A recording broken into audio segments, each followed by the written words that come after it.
Well, when I was 17, I think I was just trying to stay in math class, stay awake. Well, this 17-year-old has written a book, and not just any book. This is the first of three. Look how thick it is. First of three. It's a trilogy, and the first is called Wingheart, Luminous Rock, and the author is here, Benjamin Gabbay. You're from Toronto. I am. It's wonderful to have you here. Tell us what Wingheart, Luminous Rock is all about. Well, it's a young adult fantasy. Okay. It's about a 16-year-old boy named Magnus Wingheart, so that's where the name comes from. That's the name of the trilogy.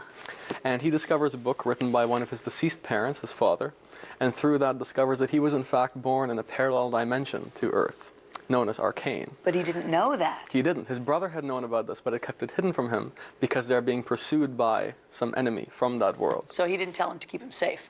Is that He right? told him to keep him safe, yes. Right. So he finds out, and that changes his whole life. Changed his whole life, especially because this world is completely different from ours. It's very similar, but it's totally different. That's where the element of fantasy comes in. They have perfected sciences of magic and conjuring and these powers of the supernatural. How long did it take to write this book? A couple of years to write these pages, but it's been in the making for a lot longer than that because the story has, of course, been written as I grew up in some way. And my style matured as it inevitably would.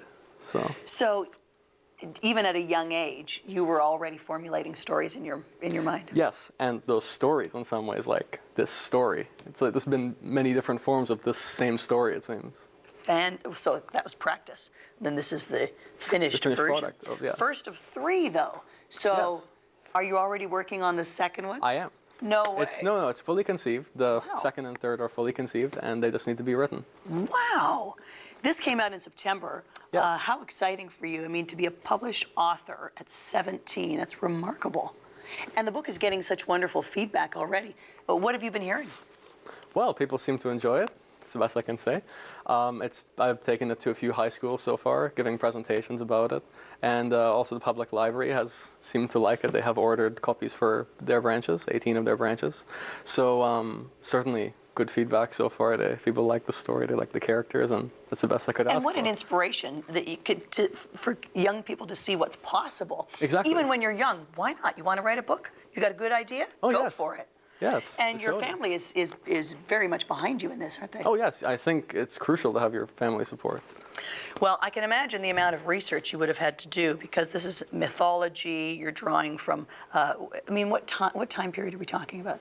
Well, it takes partially place in this world, where if you do the math, it's about 20 years in the past, this world. Okay. And then you have this other world, Arcane, which is very unique because in itself, it's almost Victorian, but it has this medieval world imposed on it by the villain. So there are many time periods combined. Sure. So it's an easy read. You got to be smart to be able to read this book. So all the research you've had to do. Tell me what is a halberd? Halberd. Halberd. It is a medieval weapon. It is a pole arm that was used mainly by people riding horseback because it was a pole with a large blade on it, like a large half-moon kind of blade on a spearhead. What would they do with it? Kind of try to attack people from horseback. Really? In the book, it is not used by someone on a horse, but in fact, a very skilled swordswoman who can wield weapons very efficiently in ways you would not expect. I mean, you wouldn't expect someone to be just wielding a halberd, but this person. So how many hours do you think you put in researching Ooh, to know that? And that's a true thing, right? Yes, That's an it is actual yes, weapon. fact, yeah. I mean, in total, it's snowballed over the course of many years, so it's almost hard to put any kind of number on it. The same way to say like how many hours you spent writing it, it's like just all tied in.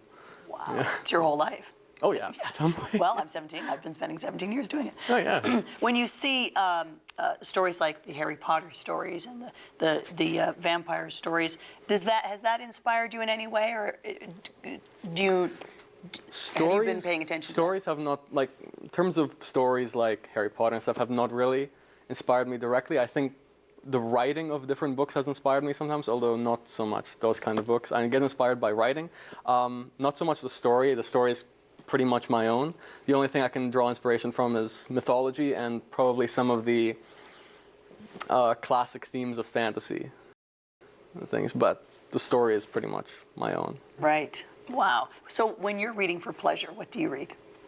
Oh, just anything. I think although mainly, Not nonfiction, let's put it that way. It has to be fantastical in some way, otherwise I wouldn't be able to stand it.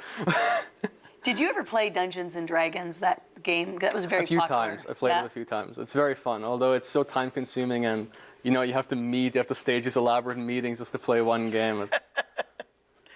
What do you hope readers take away from this book? I think a more open mind towards the fantastical, because I truly believe that this fantasy exists, whether it's in this world or another world. You know, so I think that if readers can take with an open mind that, you know, perhaps these things do exist. Perhaps magic does exist at the other end of the universe, and you know, perhaps one day they'll find us. There you go. How was publishing this book?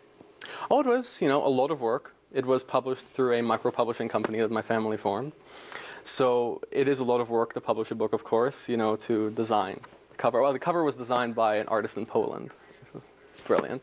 And, of course, the text design and editing and all that process takes a long time, a long time. Do you have any tips people can learn from your mistakes? If they've got a good idea after they've written it, what should their next step be? I think after it's written, you're saying? Certainly to pursue it, and there are many options for nowadays self-publishers and small publishers for getting their work out there a lot easier than it was many years ago, and that's a lot to get into, but that's part of the thing I've been talking about in my going to high schools. It is nice. It is nice that it's easy today, easier. Easier, yeah. If you've got a good idea, to just do it yourself.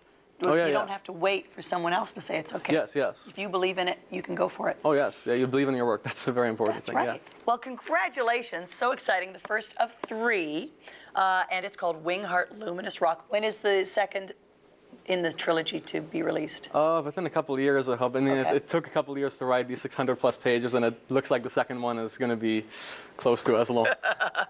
You've got your whole life ahead of you. That's fantastic. For more information, if you want more information, go to winghearttrilogy.com. When we come back, holiday cheer with holiday beer. Love it. Oh, I won't shake your hand because of my cold. Well, thank you very much.